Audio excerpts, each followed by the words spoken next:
vamos a intentar comunicarnos con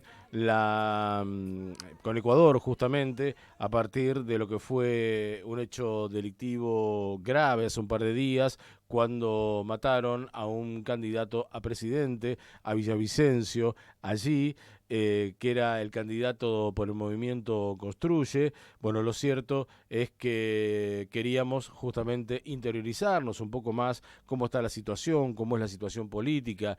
Nosotros también estamos previo a elecciones aquí en la República Argentina y por eso estamos en comunicación con el periodista César Ricaute, director ejecutivo, perdón, de Fundamedios. César, ¿cómo le va? José María Oficina lo saluda.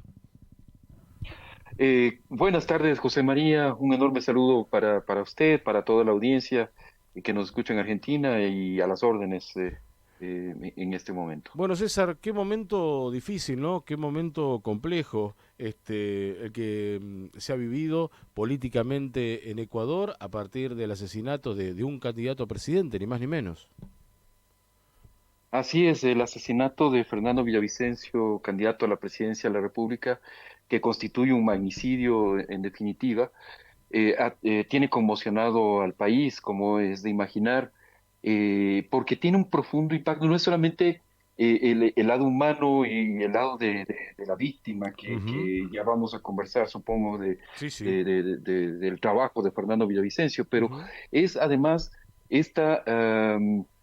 lo impactante que es saber que el crimen organizado tiene este enorme poder que está penetrado en las estructuras del Estado, que es muy posible que esté penetrado en las fuerzas de seguridad del Estado, Ujú. que pueden cometer un crimen atroz de esta naturaleza contra un candidato presidencial que se supone que tenía protección estatal, que tenía protección de la policía, de cuerpos de élite, de las fuerzas de seguridad. Y luego lo que significa esto, el impacto que tiene para alterar la integridad del mismo proceso electoral. Ecuador va a las urnas en apenas 9 días, Ujú. ¿no es Exacto. cierto? Y esto realmente constituye una alteración, es un hecho tan impactante que socava el mismo proceso electoral, José María.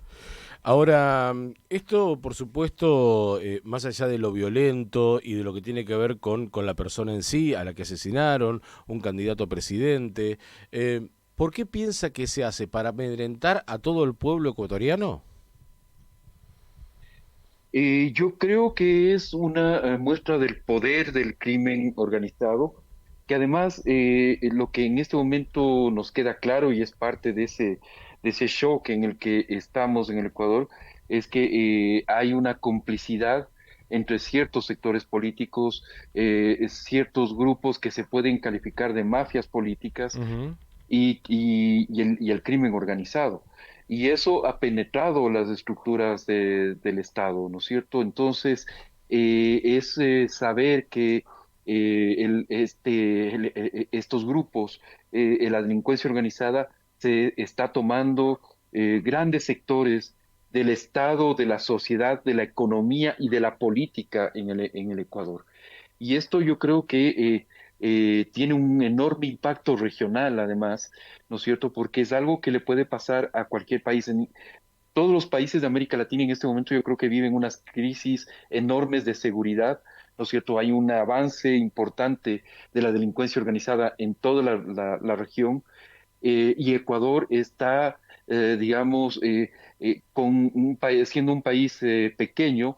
Nosotros tenemos la presencia de los carteles mexicanos de la droga, Sí. tenemos a los grupos delincuenciales colombianos, tenemos a las mafias albanesas operando desde los puertos ecuatorianos, y esto, como digo, está penetrando todos los sectores de la vida social en el Ecuador y es finalmente lo que aparece con toda fuerza, con toda intensidad, como el mensaje que se envía con este magnicidio.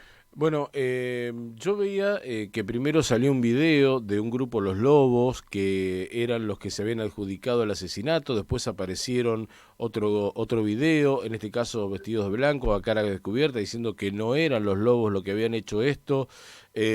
No queda muy claro, ¿no? Qué es lo que ha, o qué ha sucedido, o quién es el culpable justamente de este asesinato. Sí, al parecer ese primer video de los lobos, bueno, no al parecer, en realidad ha sido comprobado que es un video falso, Ujú. ¿no es cierto? Un video que fue alterado y no tiene nada que, bueno, fue básicamente alterado.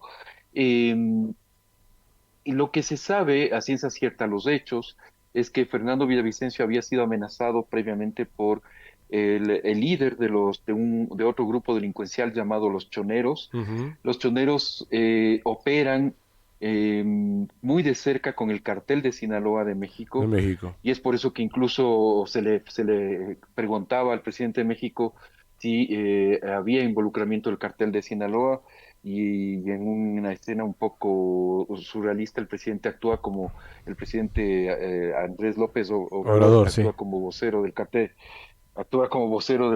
de Sinaloa, y niega cualquier implicación de este cartel, de este cártel. Y entonces, como digo, el hecho es que Fernando Villavicencio ya había denunciado amenazas directas del líder de este grupo delincuencial. Ujú. Se le había puesto, de hecho, escolta policial. Se le había asignado un operativo de seguridad, y eso falla de una forma absolutamente crasa Ujú. en el hecho que termina en el asesinato de Fernando Villavicencio. Si uno ve las imágenes, los videos del asesinato de Fernando, va a ver que realmente el operativo de seguridad es, que digamos, nada profesional, que Ujú. se le embarca en una camioneta que no tenía ningún tipo de protección, ningún tipo de blindaje, que a Fernando Villavicencio se le dispara de la parte externa del vehículo, es decir, de la parte del conductor, Sí. ¿no es cierto? Y se le dispara ni bien sube al vehículo, es decir, le estaban esperando los sicarios. Y la gente que debía encargarse de velar por la seguridad del candidato no se entera, no, más bien, en vez de proteger al candidato, le cierran la puerta y para que lo terminen de acribillar. Eso nos presenta una cantidad de preguntas sobre la complicidad de las fuerzas Con de seguridad. seguridad del Ujú. Estado, que es realmente muy importante.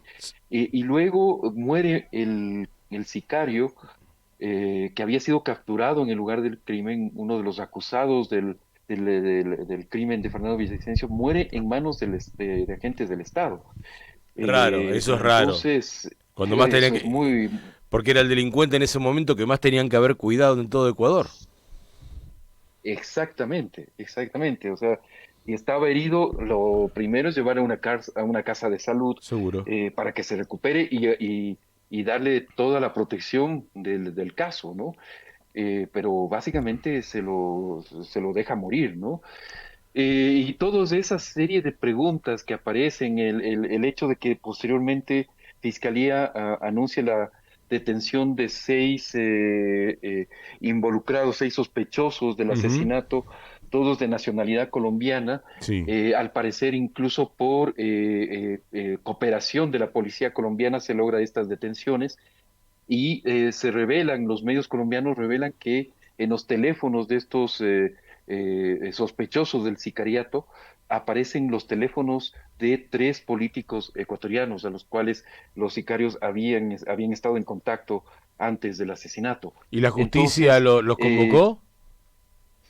Mm, no sabemos en este momento, más bien ayer en la noche se produjo un comunicado de la policía del Ecuador señalando que no se debía especular con esta información. Ujú. Pero es muy llamativo que en Colombia sí aparezca esta información, seguramente proporcionada por la misma policía colombiana, pero acá se guarde un absoluto hermetismo justamente acerca de los avances de estas investigaciones. Estamos en comunicación con Ecuador, estamos en comunicación con César Ricaute, que es periodista, director ejecutivo de Fundamedios. Lo consulto, César, si Villavicencio tenía posibilidad real de ser el presidente electo. ¿Tenía posibilidades?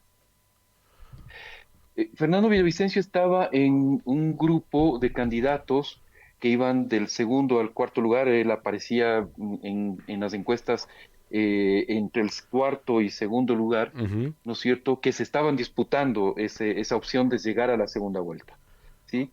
Eh, entonces, era un candidato que si bien no aparecía en la punta, ¿no es cierto?, tenía, según algunas encuestas, opciones de tener una votación suficiente que le permitiera llegar a la segunda vuelta.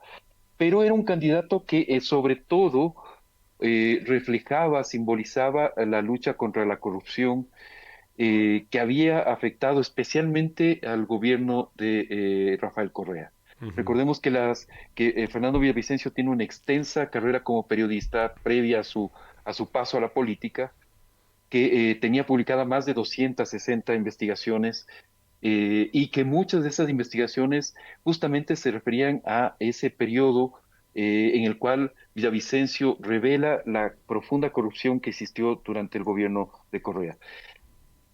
De hecho, Sí.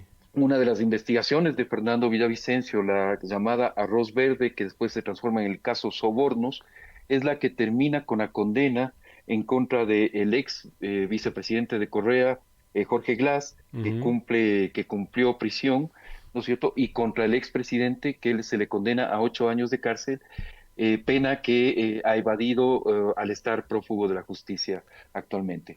Entonces, había, digamos, una gran, digamos, enfrentamiento entre Villavicencio y lo que se denomina acá el El correísmo. correísmo. ¿No es cierto? El correísmo Ujú. había sido, había un enfrentamiento directo, hay mensajes amenazantes de parte del mismo expresidente Correa, Ujú. de otros líderes del correísmo en contra de Villavicencio. No podemos afirmar, obviamente, que hay un involucramiento del expresidente en el crimen, pero sí había esa situación, ¿no es cierto?, en el cual Villavicencio era básicamente la bestia negra del correísmo y específicamente del expresidente Rafael Correa. La última tiene que ver con la vida en general en Ecuador, ¿no? A partir de este tema. El tema de seguridad hoy es tal vez la preocupación más importante, pero no solamente por esto que ha pasado ahora, sino en la vida común de cada uno de los vecinos allí en Ecuador. ¿El tema seguridad es la preocupación más importante del pueblo ecuatoriano? Y yo te diría que sí, evidentemente en este momento sí. Lo que ha sucedido, además mencionado, ha sido de un impacto brutal en la conciencia de los ecuatorianos, porque finalmente nos revela esto, ¿no? O sea, cómo las estructuras criminales pueden operar libremente en el corazón de la capital del país. Pueden asesinar a un candidato presidencial que se supone que tiene una protección de parte del Estado, operativos de seguridad enormes, ¿no es cierto?